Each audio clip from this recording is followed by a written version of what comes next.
जय जोहार। आप मन देखा तो न्यूज प्लस 21। मैं हूं आपन के संग ललिता चक्रधारी। चलो एक नजर डालथन बिहनिया के 10 बड़े खबर में। छत्तीसगढ़ के कई जिलन में शीतलहर के हालात सामान्य ले 12 डिग्री तक लुढ़किस पारा। बिलासपुर के प्राइमरी और मिडिल स्कूलन में 7 जनवरी तक छुट्टी। अखिल भारतीय जल सम्मेलन में बोलिन पीएम मोदी सबो राज्यन ला मिलके करना हो ही काम। कांग्रेस के भारत जोड़ो यात्रा हरियाणा के पानीपत में कर ही प्रवेश। अंकिता भंडारी मर्डर केस के आरोपी पुलकित आर्य के आज हो ही नार्को टेस्ट। अमित शाह त्रिपुरा में जन आशीर्वाद रथ यात्रा के आज कर ही शुरुआत। बिहार के सीएम नीतीश कुमार 16 दिन के समाधान यात्रा पर निकल ही।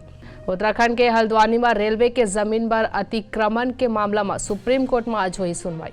बॉलीवुड अभिनेत्री जैकलिन फर्नांडिस वैष्णो देवी मंदिर के कर दर्शन। चीन में कोरोना के प्रकोप ले जो बाइडेन परेशान। मैक्सिको सीमा के कर ही दौरा। भारत और श्रीलंका के बीच T20 सीरीज के आज हो ही दूसरा मुकाबला। ऐसा ही तमाम जानकारी ले लगातार अपडेट रहे पर दिखत रहो न्यूज प्लस 21 आप मन के हक के बात।